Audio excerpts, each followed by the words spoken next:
Attention passionate Seattle, SEAHAWKS fans. Latest news, something big is happening in the NFC West and it could change the game.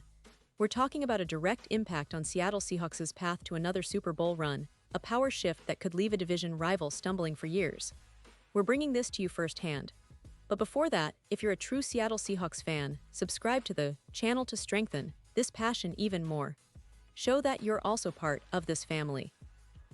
Let's help each other reach 1,000 subscribers. Share with your FRINDS and Seattle, SEAHAWKS fans. Let's get to the news now, folks. If you've been paying attention to the NFL, especially to the NFC West, you know that the Seattle Seahawks are always in the thick of things. And this season, the start was no different, but maybe a little more challenging than expected. The Seahawks faced a tough divisional rival, the San Francisco 49ers, in their opening game, and unfortunately, the result was a loss.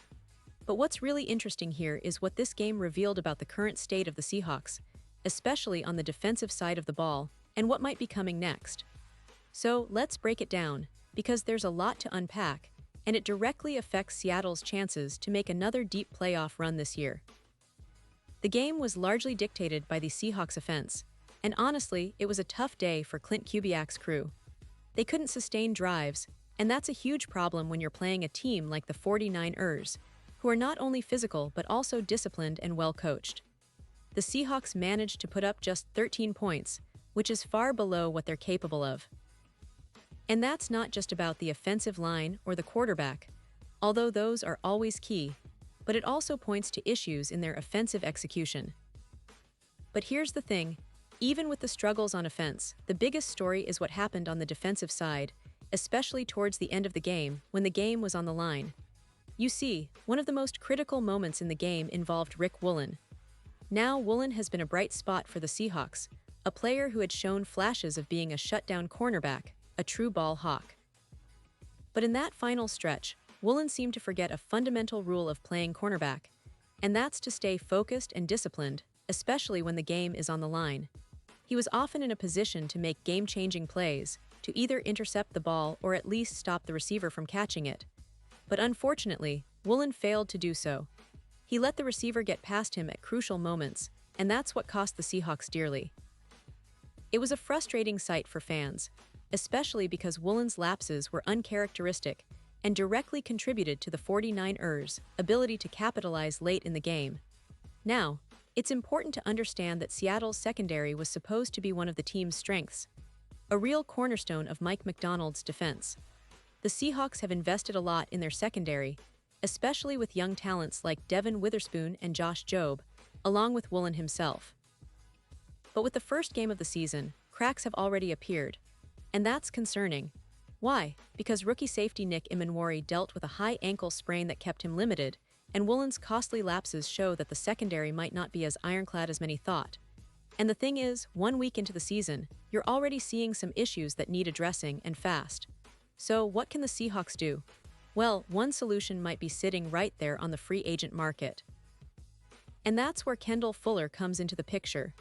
Fuller, folks, has been a reliable, steady presence in the NFL for nearly a decade.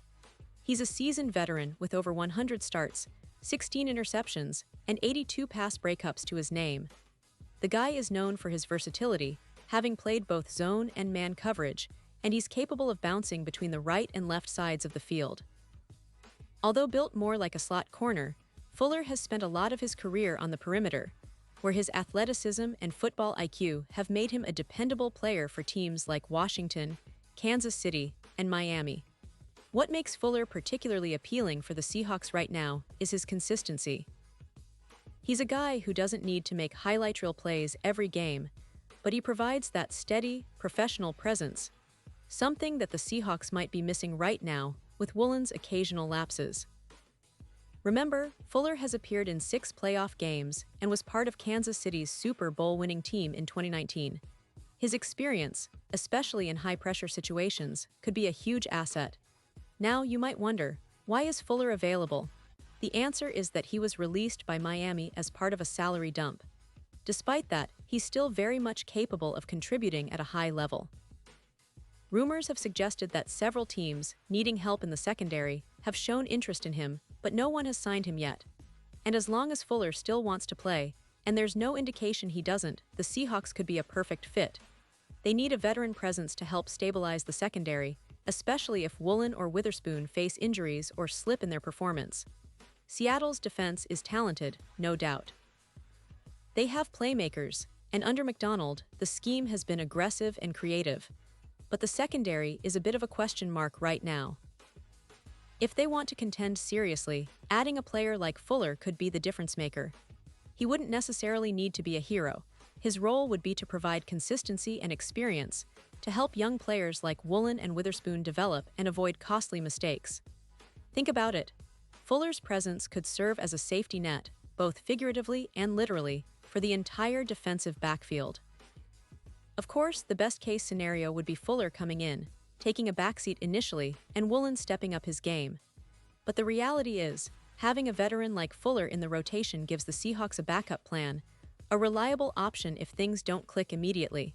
And from a strategic standpoint, it's a smart move. The Seahawks are a team that's always looking to improve, especially after a game like that which exposes vulnerabilities. They've invested heavily in their front seven and their secondary, and it's no secret that fixing this part of the team is a priority. Now, looking at the bigger picture, the NFC West is a division that's always competitive. The 49ers, of course, are loaded with talent, and the Los Angeles Rams, despite their ups and downs, are always lurking. The Seahawks, with a mix of young talent and veteran leadership, want to be in the mix again. But to do that, they need to address these defensive issues quickly.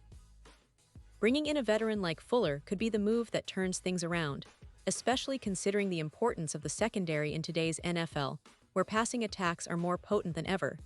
And let's not forget, this isn't just about fixing a problem for now. It's about setting a tone for the season. The Seahawks have shown resilience in the past, and with a few strategic additions, they could solidify their defense and give their offense more opportunities to succeed. Remember, they have a talented quarterback, a promising running game, and a supportive coaching staff that's always looking for ways to improve. What they need now is stability and experience on the back end, which Fuller can provide. So in summary, the Seahawks' loss in Week 1 highlighted some critical areas that need addressing.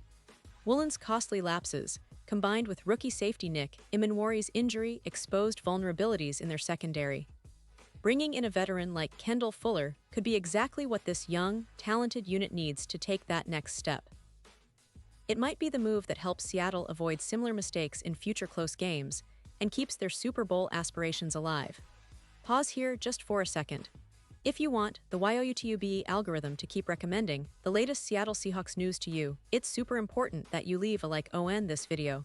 Go ahead, it's quick and it makes a big difference. Thank you. Now let us continue with the big reveal. Now imagine the possibilities. Fuller arrives, provides that veteran leadership, and suddenly the Seahawks' secondary looks a lot more solid. Woolen can learn from him, Witherspoon can continue developing, and the entire unit can start to gel together. That's the kind of leadership that helps teams turn the corner, especially in a division as tough as the NFC West. The Seahawks have always been a team that fights. That's part of their DNA. And with some smart moves like adding a player of Fuller's caliber, they can keep fighting and stay in the race. And for fans, it's an exciting prospect.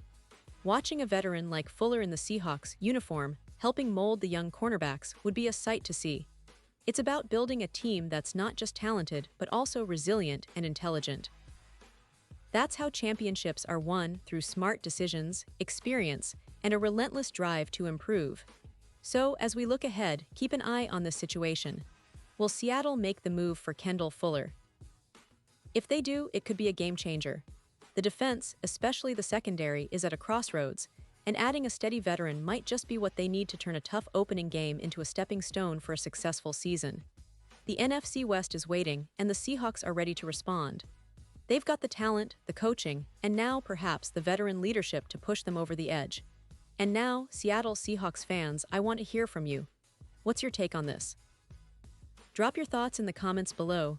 Your opinion matters so much to us and to the Seattle Seahawks. And don't forget, I'll be back soon with more updates, so stay tuned for the latest Seattle Seahawks news. Thanks for watching, and as always, go Hawks!